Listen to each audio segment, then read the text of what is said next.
नाज़रीन, आज मैं आपको बता रहा हूँ कि अमेरिका सिविल वॉर के किनारे पे खड़ा है। अमेरिका में सिविल वॉर हो सकती है और उसके बड़े चांसेस मौजूद हैं।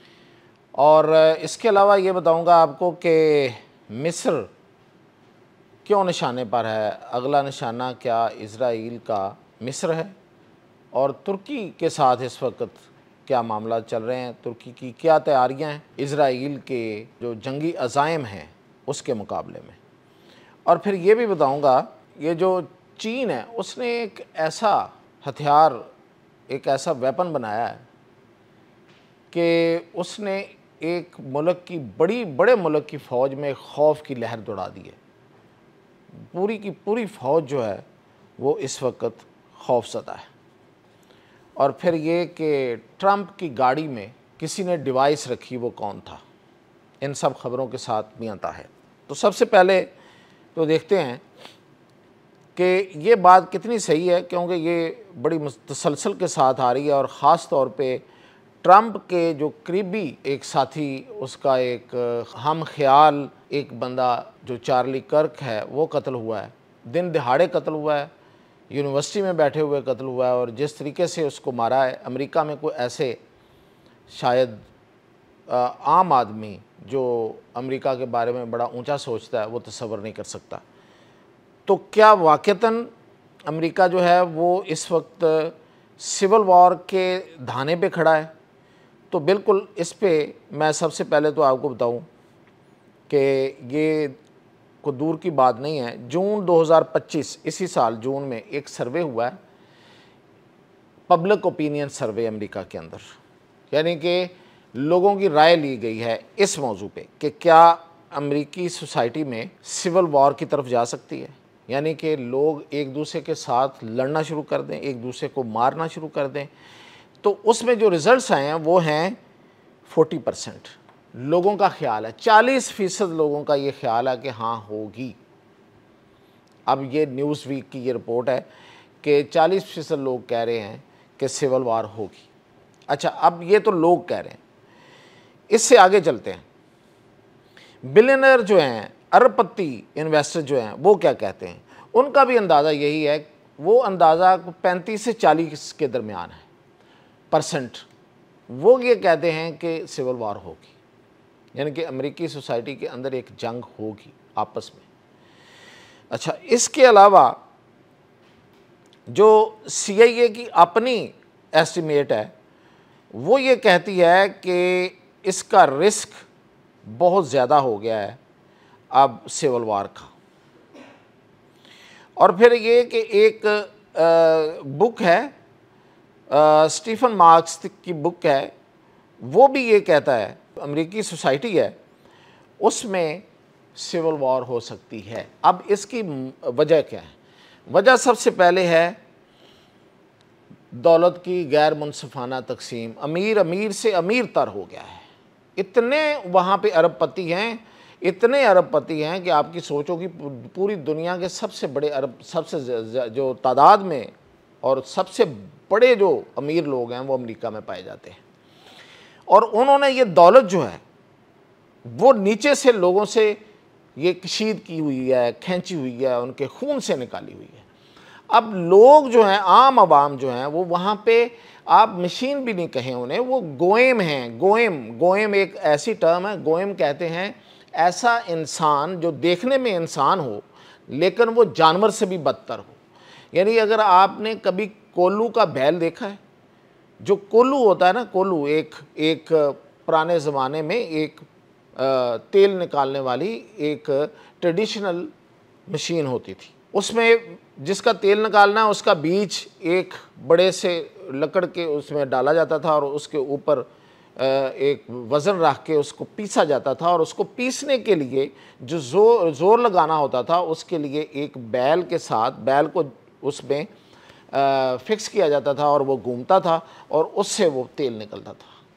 ये गोएम, वो ये जो बैल है ना, ये है गोएम, यानी कि उसकी आंखें बंद है, उसने उसी चक्कर में घूमना है और उसके बाद उसको चारा मिल जाना है। ये उसकी ज़िंदगी है। ये हैं अमेरिकन्स और इन्हीं का तेल निकल रहा होता है। ये जो अरबपति इन्हीं का तेल निकाल रहे होते हैं। तो ये है सबसे बड़ी वजह वहाँ पे। और फिर ये कि वहाँ पे इन्होंने क्या किया, ये रिपब्लिकन जो आए हैं ट्रंप वाले, इन्होंने लोगों को असला जो है उसके हक में है कि लोगों के पास असला होना चाहिए। इस वक्त अमेरिका में 50 लाख गन्स हैं इस वक्त अमेरिका के अंदर लोगों के पास, और एक से एक बढ़ के जदीद गन्स हैं। जब लोगों के पास गन्स भी हैं, लोगों में फ्रस्ट्रेशन भी है, लोगों में रोज़गार का मसला है, रोज़गार मिल नहीं रहा, रात दिन एक करके आपको टैक्स भी देने हैं और खाना भी खाना है, और फिर फैमिली यूनिट कोई नहीं है, फैमिली कोई नहीं है, ख़ानदान नहीं है, टूटे हुए ख़ानदान है, फ्रस्ट्रेशन है, साइकोलॉजिकल प्रॉब्लम है। और फिर ट्रंप ने आके जिस तरह से गोरा है उसको कहा है कि तुम्हारा अमेरिका, बाकी सारे जो हैं ये इधर आए हुए हैं, उनके दरमियान एक बाकायदा एक लड़ाई हो गई है, जंग पैदा हो गई है, एक दूसरे को खाने को दौड़ते हैं, देखते हैं तो एक दूसरे को मारते हैं। अक्सर वाक़यात अभी इन दिनों हो रहे हैं कि सड़कों पर एक दूसरे को घसीट रहे होते हैं। कहीं कोई जो महाजर यहाँ से गए हुए लोग जो वहाँ पे इमिग्रेंट्स जिसे कहते हैं वो उनको पढ़ रहे होते हैं, और कहीं वो इनको पढ़ रहे होते हैं। और वो जो वहाँ पे लोग गए हुए हैं अमेरिका में, उनको निकालने के लिए जो इसने मुहिम चलाई थी पकड़ पकड़ के मारने का और जेलों में डालने, उसके ख़िलाफ़ एक बड़ी तहरीक मौजूद है, और वो किसी वक्त भी उठ सकती है। तो इसलिए ये जो सारी बातें हैं, इसके अलावा फिर वहाँ पे ये जो इज़राइल जो जुल्म कर रहा है उसके ख़िलाफ़ लोगों में इतनी नफ़रत आ गई है कि लोग जो हैं वो उन अमेरिकन्स को, जो एवेंजिकल्स क्रिश्चियन हैं, ये जो ईसाई जो इन यहूदियों के हामी हैं, उनको वो खा जाने वाली नज़रों से देखते हैं। तो इसलिए ये इसमें कोई बैद नहीं, मैं आपको बता रहा हूँ, ये नेपाल जैसी सूरत हाल होगी अमेरिका में। अमेरिका में कोई इनकलाब नहीं आने वाला, ये कोई इनकलाब नहीं होगा। जिस तरह इनकलाब में एक मॉब निकला, एक हजूम निकला, उन्होंने हर चीज़ जला दी बस, और जला दी, कुछ नहीं किया, हाथ कुछ नहीं आया। इसी तरह यहाँ होगा, अमेरिका में हर चीज़ जला दी जाएगी। ये नेपाल जैसी सूरत हाल नज़र आ रही है, क्योंकि वहाँ पे कोई ऐसा कोई इस इनकलाब को, इस फ्रस्ट्रेशन को सिमत देने वाला कोई नहीं है। सारे के सारे इसको ख़राब करने वाले हैं। लेकिन जो पब्लिक उठेगी फिर वो अपने हाथ में लेगी कानून को और हर चीज़ को जला देगी। अब आगे आते हैं जी, अगली बड़ी ख़बर वो ये है कि मिस्र जो है वो अगला निशाना है, और उसकी दो वजह हैं। एक तो मिस्र ने तैयारियां शुरू कर दी हैं, उसको पता है कि जैसे ही इज़राइल है ये गज़ा से निपटेगा, ये सनाए की तरफ आएगा। सनाए उसका एक ऐसा ज़रखेज़ इलाका है जो दरियाए नील का डेल्टा है, ज़रखेज़ इलाका है, उस पे इज़राइल की नज़रें हैं। बहुत पहले उसने कब्ज़ा भी किया था, फिर इंटरनेशनल प्रेशर पे छोड़ा था, अब वो उसको वापस लेना चाहता है। मिस्र ने वहाँ पे तैयारियां शुरू कर दी हैं, और ये जो कतर पे हमला हुआ है इसमें सबसे ज़्यादा ज़ोर देने वाला अरब इत्तेहाद पे मिस्र ही है। उसको पता है कि अगला हमला उस पर है। लेकिन तुर्की भी तैयारियां कर रहा है। तुर्की क्यों तैयारियां कर रहा है इसके मुकाबले में? इसलिए कि इज़राइल ने, मैं पहले भी आपको बताता आ रहा हूँ कि इज़राइल तुर्की के साथ जंग जो है वो साइप्रस में करना चाहता है। साइप्रस जो है वो मकबूजा साइप्रस जो यूनान के कब्ज़े में है, वहाँ पे इज़राइल अब पहुँच गया है। अब आप समझें वो इज़राइल का है, जो यूनान का साइप्रस था, और जो दूसरा साइप्रस है वो तुर्की के पास है। वहाँ पे अब अभी जो इतलात मिल रही है हमें कि इज़राइल जो है वो भारी असला पहुँचा रहा है, लेकिन तुर्की जो है वो इसका तुर्की बतुर्की जवाब देगा। और दूसरी बड़ी बात यह है कि वो नेटो का हिस्सा है। ये और बात है कि नेटो उसमें उसके मदद को नहीं आएगी। जिस तरह ये अरब है ना, एक दूसरे की मदद को क्या आना है, एक दूसरे के साथ जाके अभी ताज़ियत ही कर रहे हैं। शायद इससे ज़्यादा क्या होगा? आपका क्या ख्याल है? कुछ होगा कतर के हमले में? कुछ नहीं होगा। इसी तरह होगा, ज़बानी जमा खर्च, एक दूसरे के साथ उठेंगे बैठेंगे और कहेंगे कि हम ट्रंप से ये कहेंगे, हम ICJ में जाते हैं, क्रिमिनल कोर्ट में वहाँ जाके केस करते हैं, कर लें केस। नेटो भी यही करेगा तुर्की के साथ। लेकिन तुर्की की अपनी ताकत इतनी है कि इज़राइल को लेने के देने पड़ जाएंगे। अब अगली की खबर ये है इसके अलावा कि ये जो ट्रंप हैं वो ब्लैकमेल हैं इस वक्त। ये मैं बहुत पहले से कहता आ रहा हूँ कि ट्रंप जो है वो इज़राइल के यहूदियों के हाथों बहुत बड़ा ब्लैकमेल है।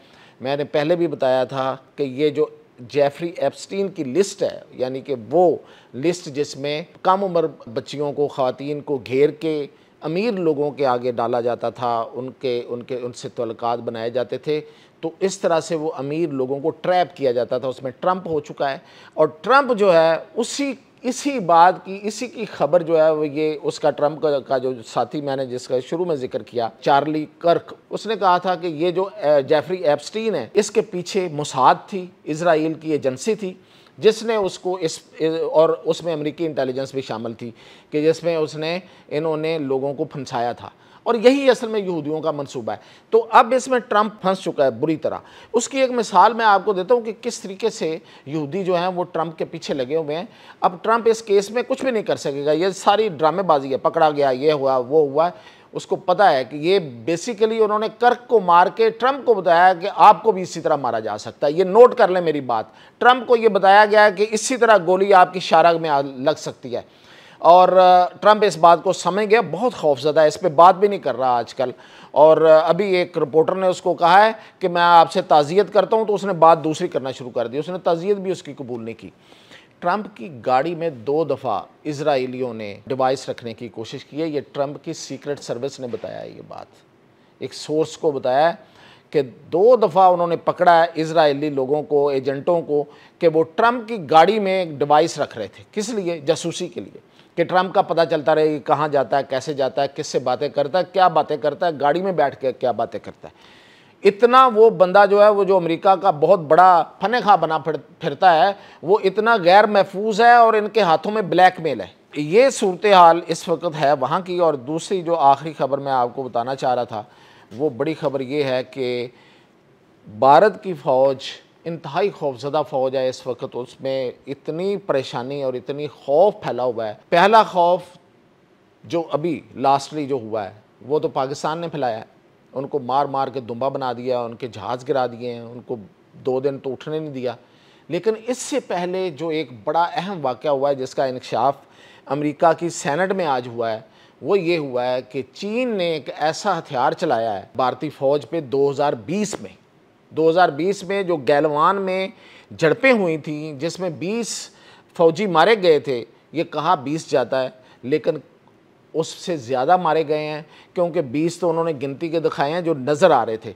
कुछ ऐसे फ़ौजी थे जो नज़र ही नहीं आए, वो पिघल गए। जी, चीन ने ऐसा हथियार चलाया उस पर कि फ़ौजी पिघल गए, इलेक्ट्रोमैग्नेटिक वेपन यूज़ किया उन पर। ये अमेरिका की सेनेट में आज ये बताया गया है कि चीन ने ऐसा हथियार चलाया, और उससे पता नहीं कितने फ़ौजी फिर पिघले होंगे, जो जाहिर है कि गिनती में नहीं आए।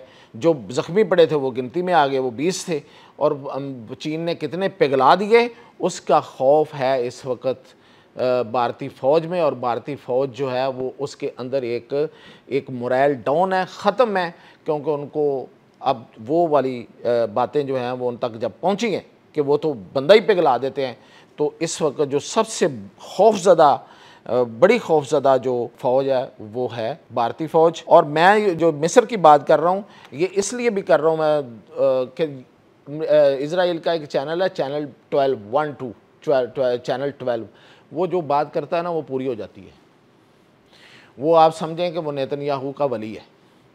उसने ये कहा है कि अब मिस्र की बारी है। तो ये थी अब तक की अपडेट। मज़ीद अपडेट के साथ।